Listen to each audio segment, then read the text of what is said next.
দর্শক মন্ডলী আসসালামু আলাইকুম। অনেকদিন পর আপনাদের গরুমতি আমবাগান থেকে আপনার শুভেচ্ছা জানাচ্ছি। আজকে আপনার নভেম্বর মাসের শেষের দিকে, আজকে মোটামুটি আপনার 27 তারিখ।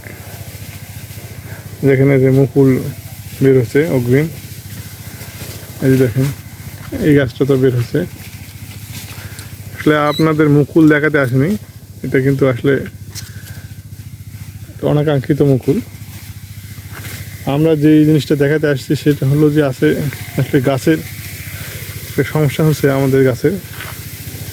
যে দেখেন এই যে এখানে দেখেন এই যে ভিতরে এই যে সাদা সাদা দাগ, প্রচুর পরিমাণ সাদা দাগ এখানে। এই দাগটা হলো মিলিবাগ। এই মিলিবাগটা আসলে ব্যাপকভাবে ধরছে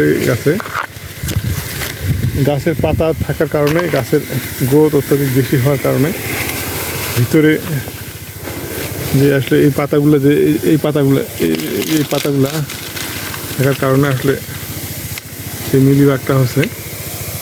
অর্থাৎ ভিতরে রোদ সঠিক পরিমাণ না থাকার কারণে এই মিলিবাগের উপদ্রব হচ্ছে। তো আজকে আমরা এই মিলিবাগ নিয়ে কথা বলবো। এটা কত ভয়ঙ্কর, এটা আসলে এত পরিমাণ ভয়ঙ্কর যে আসলে বলে শেষ করা যাবে না। এটা মানে প্রতিটা গাছে গাছে কিন্তু ছড়ে পড়তে পারে। এটা আমার বাগানে ছড়ে পড়ছে প্রতিটা গাছে কম বেশি। এই যে দেখেন এই যে পাতা ছড়ে এই দেখেন প্রতিটা জায়গায় কিন্তু ছড়ে পড়ছে। এটা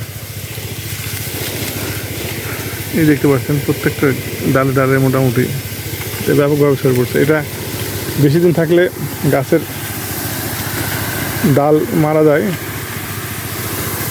স্প্রে করা হচ্ছে আজকে এই মিলিবাগের জন্যে। এই মিলিবাগটাকে প্রতিরোধ করার জন্যে স্প্রে করা হচ্ছে আজকে। এই হলো ঘটনা। তো মিলিবাগ সাধারণত রোদ যদি গাছের ডালে যদি না পড়ে, ছায়া যদি হয়, তাহলে কিন্তু এই মিলিবাগটা বেশি হয়। তো এটা করণীয় হলো যে গাছের ডাল কীটনাশক দিয়ে ধুয়ে দেওয়া লাগবে। এটা আমাদের এখানে টাপগড়, আপনার একটা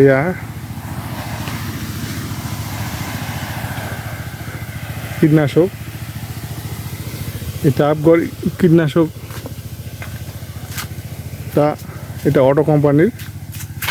এটা প্রতি লিটারে 2 গ্রাম করে দিয়ে স্প্রে করা হচ্ছে, যে যাতে করে মিলিবাগটা মানে প্রতিরোধ করা সম্ভব হয়।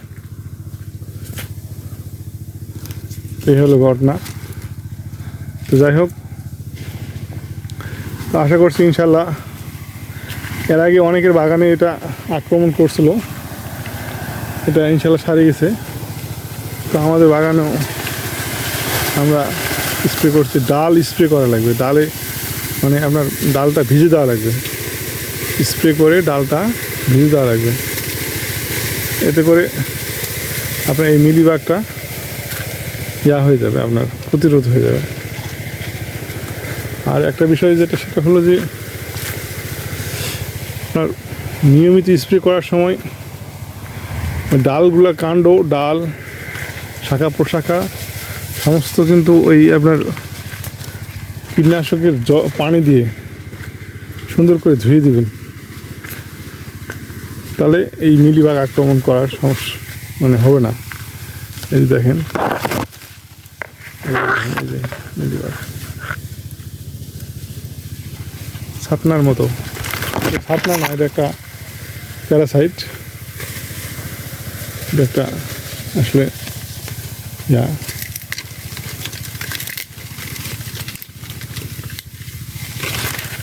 এই দেখেন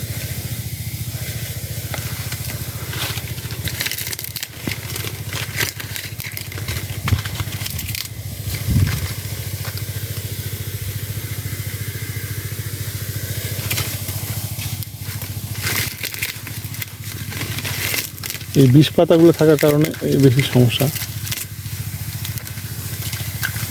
এই যে বিষ পাতা, যেটা এটা বিষ পাতা বলা হয়, পাতা দিয়ে কোনো খাদ্য তৈরি হয় না, কারণ এই পাতাগুলো নষ্ট হয়ে গেছে অলরেডি।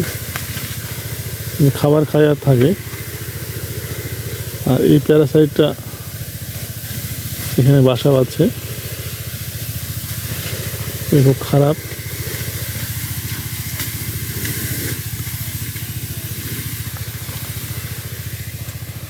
তো এই হলো ঘটনা। তো যাই হোক, এই বিষয়টা আপনাদের সাথে শেয়ার করা মনে করছিলাম যে প্রয়োজন। এই দেখেন প্রত্যেকটা গাছে, এই গাছটাতে ব্যাপক ধরছে, এটা ধুয়ে দিলে মোটামুটি মরে যাবে এলা সব। তো এই হলো ঘটনা। তো এই জন্য ভিডিওটা করা।